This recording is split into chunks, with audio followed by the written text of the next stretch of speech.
Hey guys, welcome back to another video. We're gonna head out back right now and show you guys what we got going on.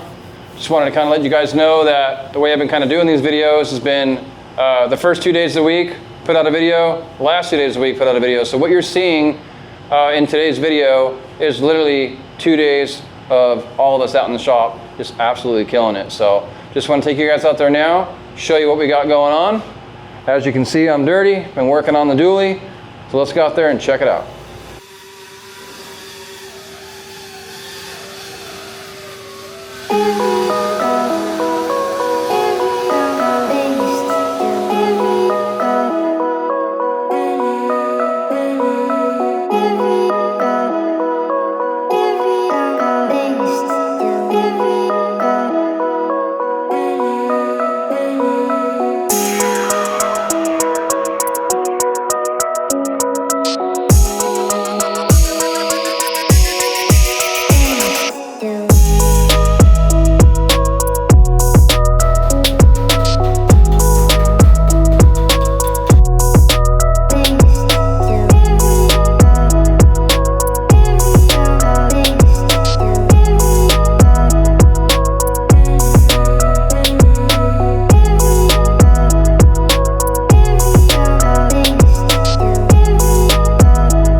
Alright, so we got Victor C10 here. I got the driver's fender, and I took some videos earlier in Frankel Plate, and you can see that I had a real bad panel dive.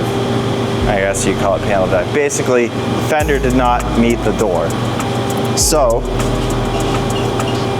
I cut the piece of the inner structure out, and I'm twisting it to get the shape that I want. Obviously, I'm going to do that on the truck, but this just shows you what I'm going to do.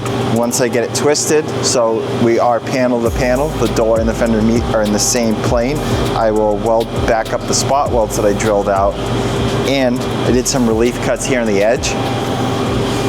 So I'll hammer and dolly those and get the stretch that I want and weld them back up. And I don't know if you want to film down here too.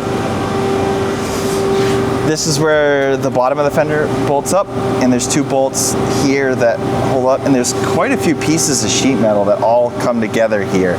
So I had to hammer this out to get the fender where I want it, and when I'm done hammering it and get it in place, I'm going to weld up all these seams just for strength and then put the bolts back in.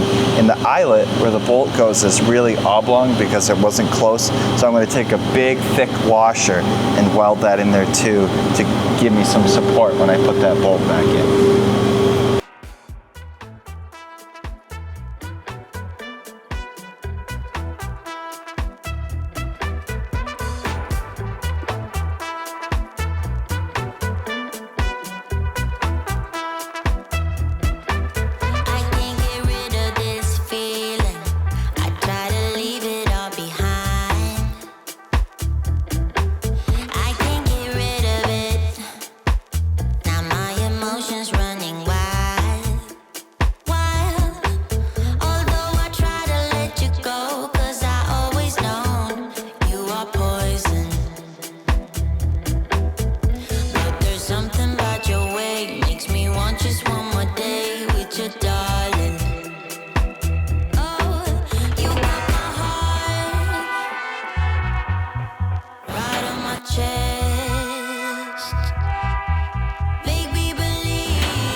latches put in on this truck. I welded in the latch plate. It's a bolt-in kit, but we usually cut them out and weld them in, so I did that. And then I had to modify the door got these fancy new handles here, so I had to open up the hole, weld up the hole. I welded up the keyhole, then I had to modify a little bracket to make these handles work in here, so I did that.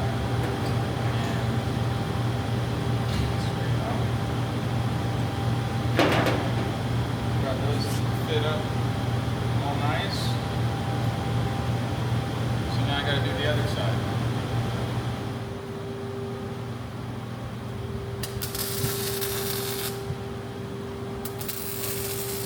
So we got Victor's truck right here. And I think I talked about it before, panel dive. What's panel dive? It's when, or straight edge, it's when two panels, a fender and a door, that truck's a 4-door, a door and a door. It could even be like in a car, the quarter panel to the rear door or the front door. It's when the panels are not aligned and they are, one will be going this way and one's going that way or this way. And this fender was dramatically pushed in. It's just kind of how it is. So I made some relief cuts along the lip and I put a porter power in there and pushed it out, and I drilled the spot welds out on the inner structure. Actually, I had to cut a whole section of the inner structure out because it was down too far. Cut it shorter, put it back in, and I was test fitting this the whole time. Like I put it in, kind of clamped it in place, made sure, all right, that's where I want it, took it off, fully welded it off. And then once I got the inner structure I wanted, I hammered this skin on the truck, like you see it right now, to fit the door and fit the rocker. And we got a pretty nice panel alignment now. It's not perfect, it's still gonna need some filler, a little fine tuning, but we got it pretty close. So now that that's accomplished, I can go ahead and make my gap, cut this open and make my gap good. Because every time I'm pulling on this fender and moving the skin like that, I'm changing this gap. So I wanted to do that first and then gap it.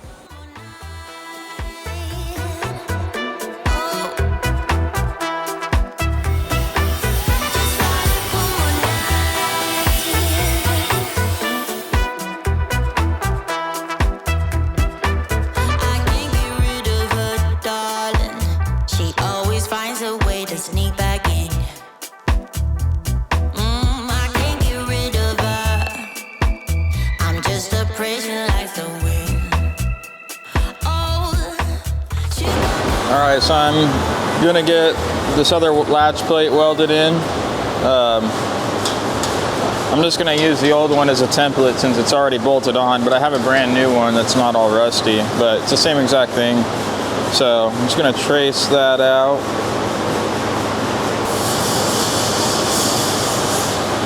Another thing I had to do on the other side is since this bolt-in kit normally overlaps this edge right here, it's not quite the same consistency as up here, so I ended up splitting it down the middle and welding it back together so that it was more consistent with how it is right here. So yeah, now I'm gonna remove this one, I'll cut it all out and start tacking the new one in.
Okay, we've got a few more pieces here. My son got ready for Steven's truck, the 6400 we're working on. So he's gonna get these things meticulously cleaned and get these things shot with some epoxy primer.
Hello everybody, welcome to another ramble session. I took some extra time to make sure the air compressor is on, all the coolers are on, all the air hoses are leaking, and I have earplugs in, so I'm sure the audio is just going to be spectacular on this one. So today, I gapped this Fender.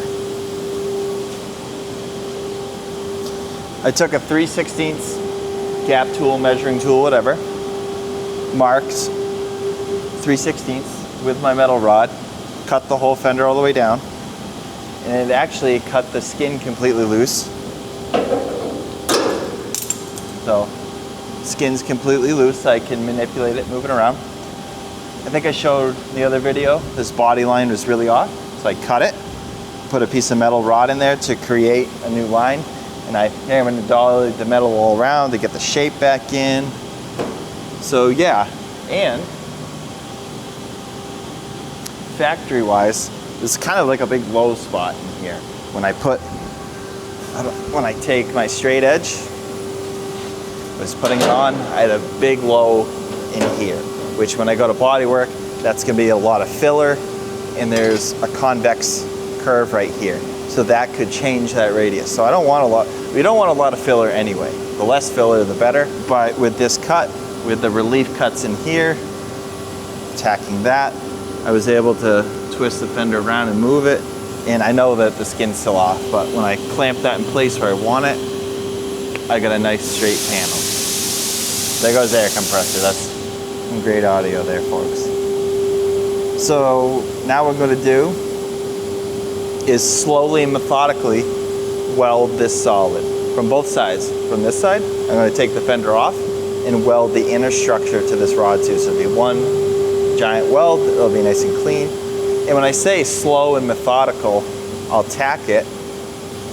And what I like to do is in between tacks, the camera probably can't see, whenever you weld, there's that brown little slag around it. So I always will wire wheel and make sure that, take a cutoff wheel, a grinder, and make sure that there's a little divot, because I don't want to just weld on top of two panels. I'm trying to like fill a little mini canyon basically. And that keeps it from warping. It gets me a really strong weld that when I grind it down, there's still a lot of weld left. And I'll use air as I'm welding and cool it. And that's, we don't want a lot of heat because we're gonna warp it. Heat warps it, this is sheet metal. And yeah, enough of that ramble session. Okay, so as you see, we've been really busy since Monday. Basically everything you see out here that we've done in this episode has been Monday and today, which is Tuesday. So I got a lot of editing tonight to do. Hopefully I can get this video out to you guys tonight or tomorrow morning, and we'll be on to the next episode, which will be Wednesday and Thursday, since we only work 410s here. So what you are seeing in these videos is 2 days a video, 2 days a video is what I've been trying to do to try to keep it consistent. Proof right now really that it's not just a paint job, right? Because how long has it been since we actually painted something? It's been a little bit. It takes us a while to get these vehicles up to the standard where they can actually see primer and then actually get prepped and actually get painted. We are getting close to starting body work on both of these. We've got a little bit more metal work to do on this one here and that one over there. We are back on Larry's C10 over here. Over here, we've got this side looking actually really, really good. Hopefully tomorrow we'll have this side dialed in, and then we can begin the other side. Once we get both of the bed sides straightened out, we'll get the tailgate back on the truck, start dialing in the back of the truck, getting everything looking real nice and crispy, and getting that thing ready for primer. Maybe next week, maybe the week after. There's a lot of work still to do to that truck. So we're on it. Hopefully sooner than later we'll have it in primer, but it's got to be right first. So, and then of course there's the whole inside that still has to get blocked out, finalized, and then final prime. So thank you guys for watching. Don't forget to subscribe if you haven't already, and we'll see you guys on the next episode.